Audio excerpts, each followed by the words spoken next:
6월 17일 수요일 아침입니다. 날씨 예보를 보면 하루에도 몇 번씩 바뀌는 경우가 있습니다. 어떤 날은 맑고 또 어떤 날 흐렸다가 또 다시 햇빛이 비치기도 하죠. 우리의 마음도 그런 것 같습니다. 어떤 아침은 기분이 좋기도 하고 어떤 날은 마음이 무겁기도 합니다. 그러나 변하지 않는 것이 있다면 바로 하나님의 사랑이 아닐까 싶습니다. 오늘 아침 변하지 않는 하나님의 말씀 앞에 서면서 하루를 시작할 수 있기를 축복합니다. 오늘 함께 나눌 말씀은 고린도전서 11장 2절부터 16절 말씀입니다. 너희가 모든 일에 나를 기억하고 또 내가 너에게 전하여 준 대로 그 전통을 너희가 지킴으로 너희를 칭찬하노라. 그러나 나는 너희가 알기를 원하노니 각 남자의 머리는 그리스도요 여자의 머리는 남자요 그리스도의 머리는 하나님이시라. 물은 남자로서 머리에 무엇을 쓰고 기도나 예언을 하는 자는 그 머리를 욕되게 하는 것이요 물은 여자로서 머리에 쓴 것을 벗고 기도나 예언을 하는 자는 그 머리를 욕되게 하는 것이니 이는 머리를 민 것과 다름이 없으리라. 만일 여자가 머리를 가리지 않거든 깎을 것이요 만일 깎거든 미는 것이 여자에게 부끄러움이 되거든 가릴지니라. 남자는 하나님의 형상과 영광이니 그 머리를 마땅히 가리지 않거니와 여자는 남자의 영광이니라. 또 남자가 여자를 위하여 지음을 받지 아니하고 여자가 남자를 위하여 지음을 받은 것이니 그러므로 여자는 천사들로 말미암아 권세 아래에 있는 표를 그 머리 위에 둘지니라. 그러나 주 안에는 남자 없이 여자만 있지 않고 여자 없이 남자만 있지 아니하니라. 이는 여자가 남자에게서 난 것 같이 남자도 여자로 말미암아 났음이라. 그리고 모든 것은 하나님에게서 났느니라. 너희는 스스로 판단하라. 여자가 머리를 가리지 않고 하나님께 기도하는 것이 마땅하냐?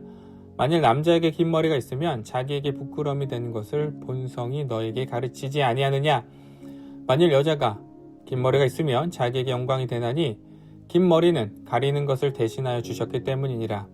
논쟁하려는 생각을 가진 자가 있을지라도 우리에게나 하나님의 모든 교회에는 이런 관례가 없느니라.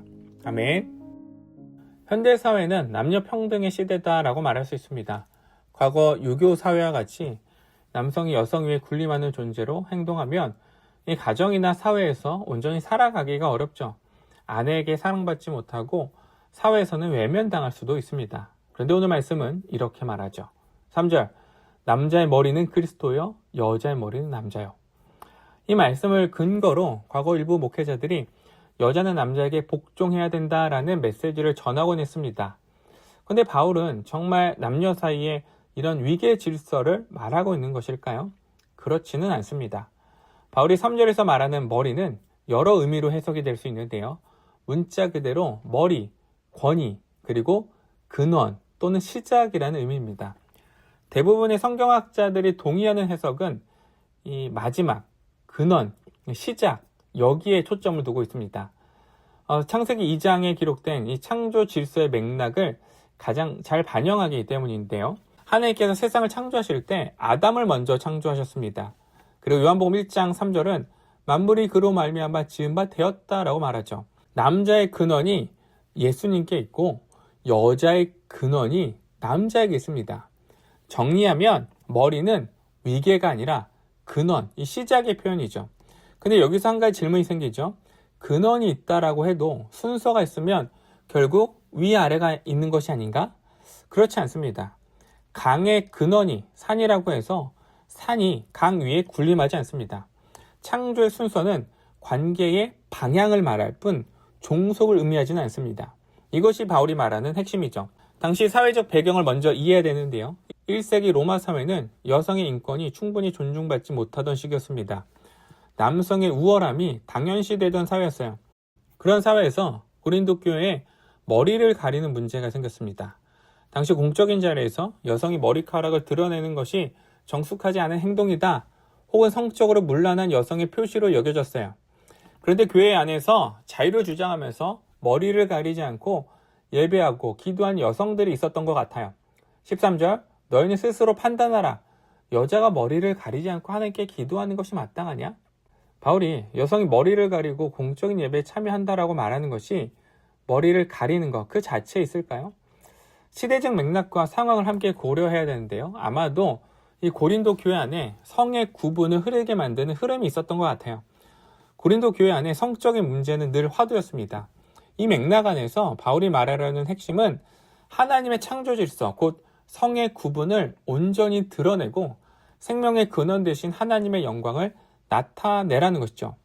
남자와 여자 사이의 위계 질서는 종속이 아닙니다. 그렇다면 하나님의 창조 질서가 말하는 남녀 관계는 구체적으로 어떤 모습일까요? 바울은 9절에서 이렇게 말해요.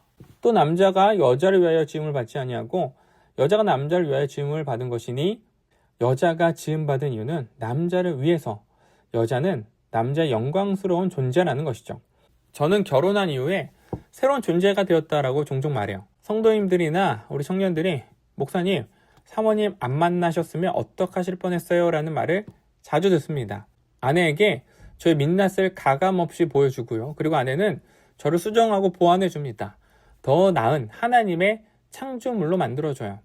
바울이 7절에서 여자는 남자의 영광이다 라고 말하는 것은 여자가 남자에게 없어서는 안 될 존재, 즉 남자를 완전하게 하는 존재라는 의미입니다.